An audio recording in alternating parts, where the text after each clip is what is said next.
Welcome back everyone dito sa latest episode ng Deep Dive, the FYI series. Pag-usapan naman natin yung ating minamahal na Vice Presidente. Ang dami naman pakulo no, yung mga developments on ICC expecting the coming days. At of course, start muna tayo dito sa issue ng impeachment. Sa Ronald Llamas, habang wala yung legal luminary, punta naman tayo sa politically correct. Illegal politically correct luminary. Sir Ronald, as we were speaking, siguro nakikinig tayo ng Facebook sa atin na lumitaw itong submission ni Congressman Joel Chua, no? Na may kinalaman doon sa Ombudsman Office base dito sa mga allegations of abuse of power by the Vice President. So sumita ng counter affidavit lang si Sara Zimmerman Duterte kailan lang. Sir Ronald, what is your read of this whole Ombudsman 11th hour sabotage plan conspiracy theory? Well, I doubt kung bahagi ng conspiracy si Congressman Chua diyan sa lumalabas na chismis na yan. Absolutely. Yeah. Dahil perhaps ang problema ni Congressman Chua ay sincero siya at ang tingin niya sa ombudsman ay isang objective body. No? Baka nakalimutan niya na ito ay appointee ni Digong at ito yung nagsabi dati to defend the Vice President dito sa controversy sa confidential fund. Ang sabi niya, kanyang confidential no? Ombudsman na may sabi nun. To protect yung mga banat sa Vice President tungkol sa paggastos ng confidential fund na ang mga pangalan ay Piatos, Nova, Tempura, no? etc. Sabi Kasim. niya, oo. Kaya yun siguro, no? At ikalawa ay pa-retire na si Ombudsman sa August. Kaya pwede niyang madaliin. Pwede. Hindi ko naman sinabing gagawin niya. Pwede niyang madaliin itong kasong ito para meron naman siyang regalo dun sa mga nag-appoint sa kanya. No? Or pwede rin niyang upuan para walang mangyari dito sa kasong ito. Dahil maghintay na lang siya ng 2 buwan ay nag-retire na siya. So less controversy dahil baka pagtapos na yung kanyang pagiging ombudsman ay may mga gumanti sa kanya. Baka may mga tumugis sa kanya. So baka gusto rin niya na tahimik ng to go out into the sunset. No? Na wala siya masyadong kaaway. Dahil ngayon marami siyang kaaway. At sa kanyang retirement ba ay magdadagdag pa siya ng mga kaaway. No? Kaya yun yung mga options niya. Pwedeng bilisan niya na medyo unprecedented dahil matagal yung kasuhan sa ombudsman, kaya kitang-kita kung mamadaliin niya ito in favor of Sara, ay masyado namang obvious. I mean, if this is the pusit game strategy of Sara, I mean, would Sara lean on Martires, assuming there's some sort of strings to pull, considering na dun sa Senado, things are not that bad for Sara, right? There's still that plan to basically nip it in the bud as far as the file is concerned. Medyo maraming mangyayari in the next few days. Few days, exactly. Sa Sunday ay nagpapatawag si Senate President Cheese ng unprecedented Sunday meeting. Another unprecedented. Ng Senado para desisyonan kung pwedeng i-dismiss itong impeachment by case by a simple majority vote. No? Yeah. Hindi ko alam kung sangsako ng gawgaw niya pinulot yung kanyang plano na yan. At pwede rin na bilisan ng ombudsman itong kaso na ito at gawin ni Sara na parang pang-complement dun sa possible dismissal ng kanyang kaso. Sabihin niya, tingnan nyo, mismo ombudsman ang ginawa ay walang basihan yung kaso laban sa akin. No? So, pwede niyang ganunin Pwede niyang gamitin pareho. Hindi lang Senado, pati Ombudsman. So, yung narrative niya ay two institutions. malinis siya. No? Malinis siya. At kayo lamang ang marumi. No? Ikaw, Mark, parang nagko-compete ngayon yung spokesman ng Senate trial body with Cheese. Parang sino mas cheese sa kanilang dalawa kasi kina-accuse sila na parang abogado kayo kay Sara Duterte, di ba? Sino ba tong spokesman nila? Sino ba to? Journalist ba to? PR guy ba to? Itong attorney ano? Ano pa hindi si hindi si Batorni ha. Dati yata model yan Hindi, totoo. Supra? Model, Supra din. Model yan dati. Model. Parang cheese. That's what I'm saying. Parang cheese din. Hindi, si cheese model ng kilay. Ito talaga Ito model. natural yung... Ito talaga model to. No? Model talaga si... Pero, check ko nga. na-notice ko nung isang araw, binabackpedal niya yung remand. Yun, yan ang sabi ko eh. Ang tawag na niya, referred. No? Parang referred na hindi na nag-thesaurus na naman sila. So, pati ako nalilito na eh. Yun nga, parang mas nalito pa ako ngayon kaysa 2 weeks ago nung nalito. Parang, I'm getting more lito at a lower level. Hindi, maganda yan. Because confusion is the beginning of wisdom. Hindi, but... Sabi ni... Socrates to. Parang pati si Socrates na babatrip kay Cheese. Nakasimangot na eh. Kasi parang, Sir Ronald, they say wisdom is when you're confused at the higher level. Now we're even more confused at the lower level. Kasi itong model na attorney model. Hindi lang si Batorni, may model ka pa. Honestly, Mark, from a non-legal luminary, kasi parating legal luminary at yung illegal luminary natin. Now, Mark, what the heck is going on? What is your read? Nalilito na din ako. At the lower level. Oo, nagsasagutan yung mga merong spokesperson ng Congress, tapos iba pa yung spokesperson ng impeachment. Tapos Topacio maging spokesperson ng PDP. Naghanap buhay. Iba mo sabihin yung sumasayad ka na eh. Iba mo sabihin yung naguhukay ka pa para mas sumayad pa. Diba? Iba yun eh. No? Bakit hindi na lang gawin kaya pagsamahin yung dalawang spokesperson sa isang pagdibatihin sa isang show para magkakitaan na. Kasi, Vice Ganda show yata. Pwede. Diba? Pwede. Pero inaamon ko dati si Harry Roque niyan pero matras eh.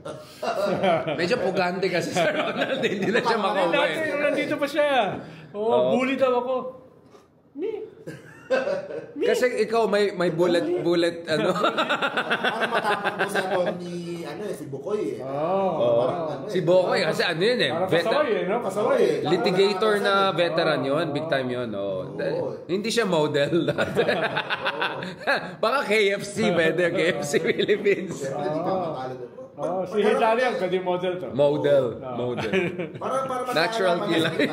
Parang magdebate na sila harapan kasi sinasabi ng isa at sinasabi ng kabila. Pero ano ba posibleng mangyari talaga? Posible ba talagang ma-dismiss na as soon as... Hindi, yun ang sinabi ni Senate President Cheese. Maliban sa very suspicious, nagtapos kayo ng session nung June 11, tapos ngayon magpapatawag ka ng June 29, yung last day ng 19th Congress. Yung 11, last day ng session ng Senate. Ngayon ay last day mo as senator. Nagpatawag ka para habulin yung possibility ng dismissal na wala sa konstitusyon, wala sa Senate rules, at na-preempt na dahil sabi mo, ipapasa na sa 20th Congress. So, ano mangyayari sa 29? No? Anong mangyayari sa 29? Unless bahagi yan ng conspiracy na nagsimula sa Fort Worth, pumunta sa June 2 cancellation, naging June 11, at kung hindi kayo napilit ng minority na mag-convene, hindi pa kayo magko-convene, tapos meron pang nangyaring remand, malinaw na conspiracy yan. Kung kakatayin nyo sa June 29 at sasabihin mo na posible namin i-dismiss ang impeachment.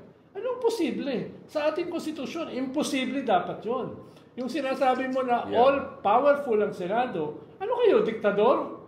No? So, di ko alam kung saan ang gagaling ito si Senate President. Mukhang palala ng palala yung kanyang kilay. No? Pero yung hiningi nila sa Kongreso, na-submit mo na sa Kongreso, di ba? Nung isang araw. Well, sabi nga ni Chief Justice, dating Supreme Court Chief Justice Puno, hindi kailangan sagutin yan eh. May president na dyan eh. 2 president na sa Supreme Court na ang sabi ng Supreme Court ay yung umabot lamang sa Justice Committee ng House at pinadala sa Senado, yun lang ang tunay na impeachment complaint. Yung iba, naka-archive na. Kahit 100 impeachment complaint ang isampa, hindi niyan binabiolate yung 1-year complaint per year. Hindi binabiolate. Dahil kung ano lamang ang tinanggap ng Kongreso at pinadala sa Senado. At meron niyang clear precedent.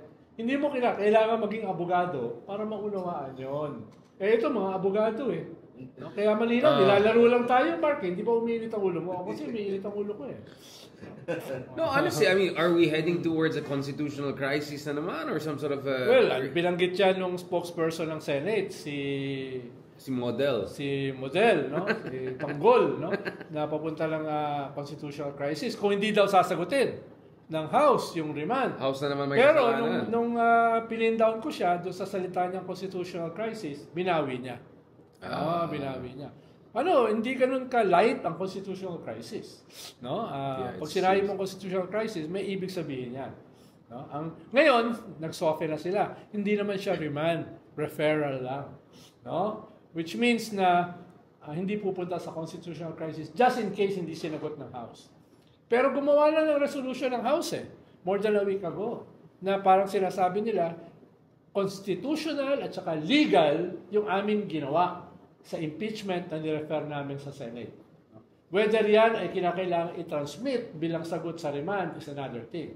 Pero may ginawa na sila na clearly nililinaw nila constitutional yung aming ginawa. At meron itong precedent. Meron itong jurisprudence. Pero Mark, since Models of Manila, hindi ba dahil dito sa model attorney na yan, parang biglang hindi na si Cheese yung binabash masyado online. Di ba parang wala na yung mga cheese bashing Meron pa rin. Pero not as much. Hindi, kung meron pa rin sa RRM. Hindi, kaya tayo na lang nagpapabuhay ng Kanina, meron kay Kristan. Puro abogado, puro medyo... Nag-name drop talaga. No? Wag lang Christian. Bukas yun. Bukas. Nagiging boring na kasi. Kasi puro legal terms, puro legal So parang yung tao parang nawawalan din ng nawawalan din ng gana. Naumay na, no? Depending ako nung mangyayari sa 29 kasi sa 29, kahit anong spokesperson yan, kahit anong sa'yo pa rin babagsak yung yung sisi ng tao. Tingnan natin kung anong. Pero lahat ba mag-a-attend? Ewan ko. Kailangan nila ng quorum. No? Kailangan nila ng quorum. So, what can we do to make sure walang quorum? Ano yung mga extraordinary measures? Like, yung iba, pwede sila hindi magpakita, di ba? Sila Risa, Hindi kasi ako terrorist. No, sir. I was talking about, baka naman, sir, there's less violent, more friendly ways. Ang problema kasi, pag hindi ka dumalo, hindi na counted yung vote, parang gano'n. You're just taken out. Wala kang boto. Tapos, liliit yung requirement. For simple majority. Simple majority. Right. So, syempre, pwede mo rin sabihin, I don't want to have anything to do with that circus. Pwede mo sabihin yun. Right. Pero that circus will still decide. Kahit unconstitutional yung kanilang decision. So, magiging labanan nila ng narrative. Sasabihin ng mga dumalo, hindi ka dumalo No? Hindi ka dumalo. Tapos kaya mag-iingay ka, babanat ka, di ba? Katulad ng sinasabi ni Cheese. Yung forthwith, hindi natuloy dahil may recess, wala namang nag-question na senador Na, kahit recess, mag-convene kami. So, yun ang sinasabi ngayon ni Cheese. So, ngayon, sasabihin din ngayon, hindi ka tumalo ngayon, babanat ka. So, kanyan, two-edged yan. Will this go with the line nung nagpariman ng mga senators? Ganun pa rin kaya yung linya? Hindi, ito, lalampas na to ron Dahil ito, dismissal na Kung sakali. Ngayon, nagutan yan, Supreme Court. Pero ang Supreme Court, very hesitant na makialam sa impeachment. Dahil impeachable persons din sila. No? Pero wala na silang choice. Justiciable na yan Yung issue na yan. Ibig sabihin, pwede na pumasok ng Supreme Court. Pumasok. Whether mabilis o mabagal is another thing. Yan yung mangyayari dyan. Pero dyan ang possibility ng constitutional crisis. Dahil walang basihan sa Constitution. Walang basihan sa Senate rules. To dismiss, lalo na simple majority ng quorum. No? Isusumpa yung mga boboto dyan. But what could be driving Cheese? Kasi for Cheese, the ideal situation is neither The Senate presidency. No, but why would he do that? Why would Cheese do that? Because he wants to secure the votes of the at least six pro-Duterte senators. To stay in power. To stay in power. At saka, siyempre, yung backer ng 6 na yon, yung isang powerful religious group, ay kakailanganin niya going into 2028 kung meron siyang plano. So wala siyang pakialam sa CBCP. Wala siyang pakialam sa evangelicals. Wala siyang pakialam sa National Council of Churches of the Philippines. Wala siyang pakialam dyan sa SEAP. Wala siyang pakialam sa mga civil society, no, dyan sa mga pinklawan. Ang pakialam niya, ito kasi yung boto na kailangan niya to secure the Senate presidency and beyond. No? So may Kaya may kanyan. Merong clear political calculation. Yan. No? It's a big gamble. I mean, like, he's going all in dun sa isang camp. Tama. At the cost of potentially long-term alienation and getting basically stigmatized. Hindi naman, mga senador naman are not known for intelligence. Well, that's my point. It's not actually very intelligent. I mean, given a Machiavellian calculus, but it's like it's not even like cheese level of intelligent, I would say. Medyo hindi yan win-win. Yeah. It could even be a lose-lose. Yeah. Yun nga eh. Kasi the best thing for him is just to make everyone happy and just kick the can down the road and then kita. Which brings me to Tito Soto, right? In the previous episode, puro tayong Vico Soto. No, let's talk about Tito Soto has been pretty much like in your face. Let me take over na. This is a total mess. Banat siya. Yeah, exactly. Impeachment was bushwhack. Diba? Yeah. Mga terminologies. I will give order and stability to the next Senate. So parang siya yung nagiging kung pa ngayon, simbolo ng modernity. And institutional integrity. Diba? Yeah. No, but in fairness to, not a fan of Tito Soto, but he protected the institution during the Trillanes episode. Sonny will always emphasize that he was very clear na hindi natin hayaan na bubuliin lang ng Senado. Although, of course, we can talk about what happened before with Leila de Lima, with all of the things that went wrong. But I don't know, like, you think Tito Soto has a good chance of, because given the 6-vote grip that... uphill. Yun nga medyo tricky rin Meron kang more than six at least na pro-Duterte senators. Tapos meron kang sariling mga kakampi ni Cheese dahil incumbent siya.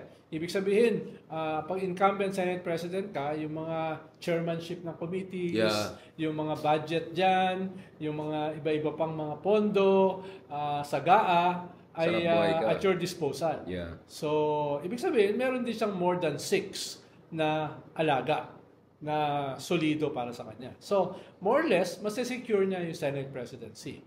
Unless, may mga ibang factors at play. Like such popular opinion, like pressure from Malacanang. No? Right. Yun naman yung counter-pressure. My understanding is that BBM is now a little bit more comfortable with the idea of the impeachment than before. Yes, pero... Siyempre, yung talagang every time I say BBM, may pero ka, no? Yung personality din kasi ng BBM, pwede yan mag-sway. Yeah. Hindi naman yan katulad ni Richard. Or ito ang posisyon, ito na.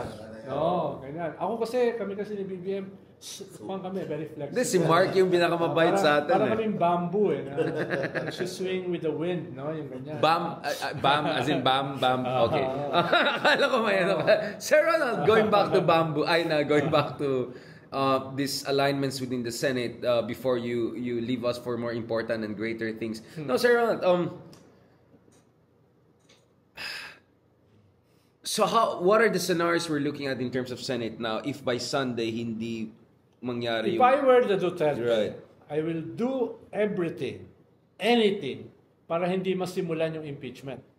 Dahil kahit ang tingin mo, lamang ka sa botohan para in favor of acquittal sa dulo, hindi mahalaga yung dulo, ang mahalaga yung simula. Kung ito ay masisimulan at mabubuksan, papasok ang mga ebidensya. Bubuksan ang iyong mga bank accounts ng akusado. Magte-testify yung mga nasa ICC. Ang tawag sa iyo, Reyna ng Tokhang. Lalabas yung mga COA disallowance na sa DepEd at saka sa Office of the Vice President. Maraming lalabas ng mga ebidensya. No? Baka magsalita pa yung militar na nagdala ng 120 million na inubos in 11 days. Saan ba dinala yan? Huwag mong kalimutan, hindi pa nagte-testify yon yung mga militar na. So maraming lalabas dito Kaya hanggat maaari, inipin the bud mo na. Dahil mismo yung mga senador na swing, na ayaw bumoto either way, ay gugustuhin na wag magsimula. Para hindi sila malagay sa spot. Naboboto sila na may negative at saka positive. Baka maging sila, yung 11 na nag-protect kay ERAP and nawala na sa eksena. Yes. So, posible na yung mga Duterte at yung mga swing mag-unite para mapigilan ang impeachment para hindi sila malagay sa SPA na sila ay kinakailangang bumoto. Kaya hindi ako magugulat na yung 29, meron talaga mga nagpaplano. Sana hindi. No? Sana hindi. Pero mukhang after nung fourth with, after nung postponement ng June 2 to June 11, after nung remand, season finale na. Season finale na. No? Pero yung telenovela sa Pilipinas, talong Netflix. Saka Amazon Prime. Saka...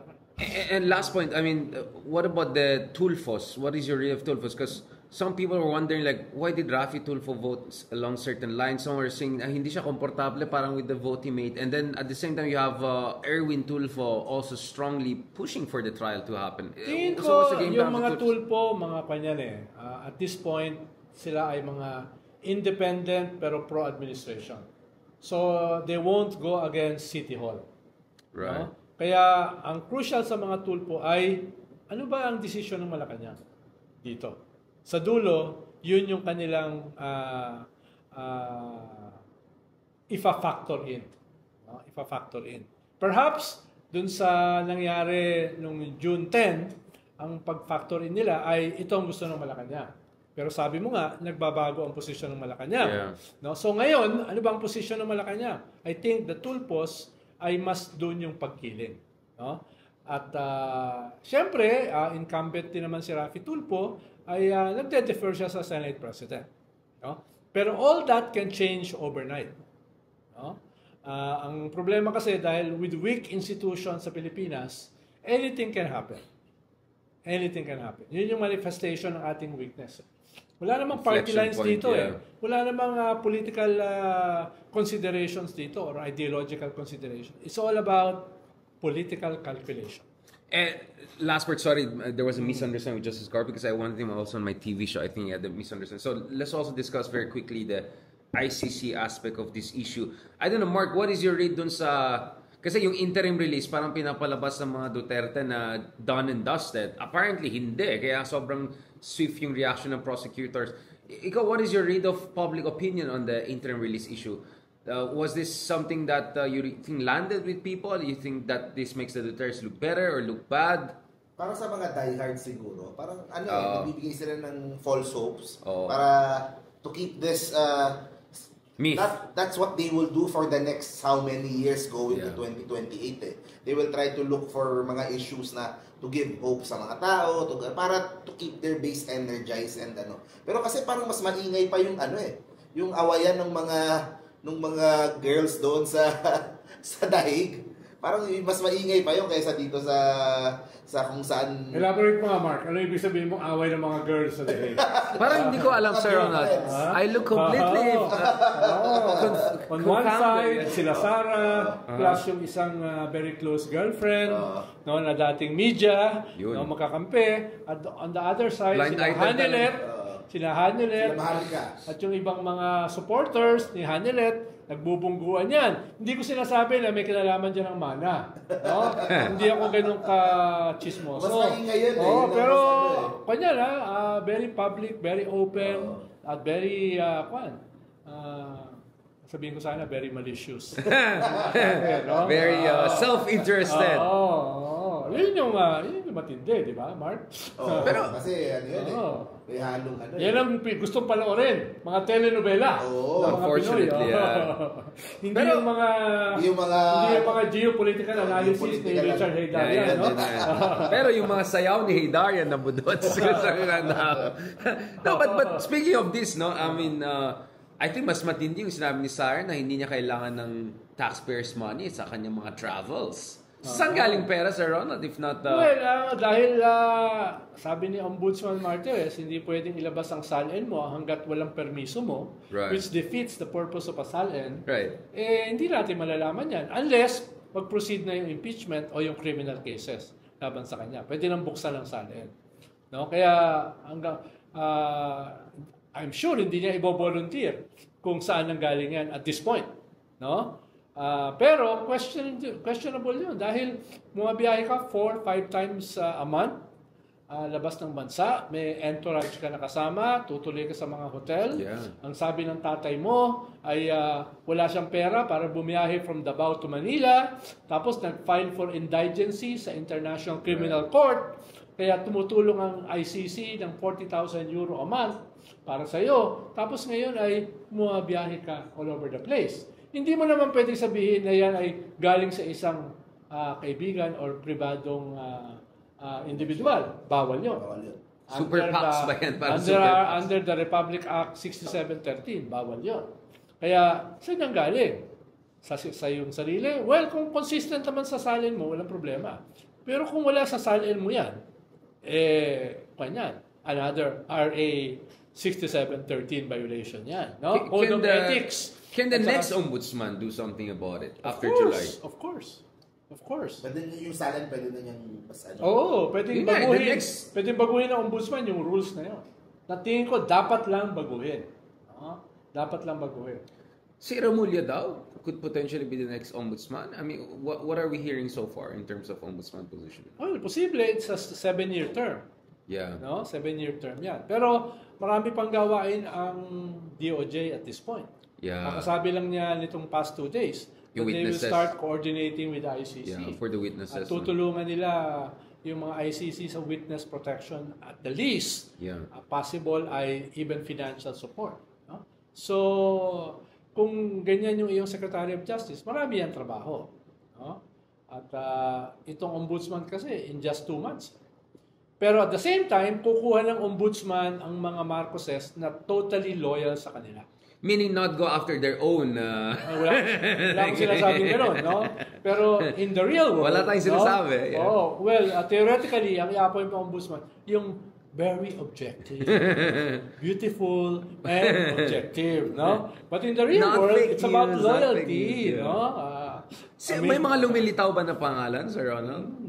Well, dati lumalabas yung pangalan ni Laila de Lima, pero almost impossible wala na. Yes, no? Congress na.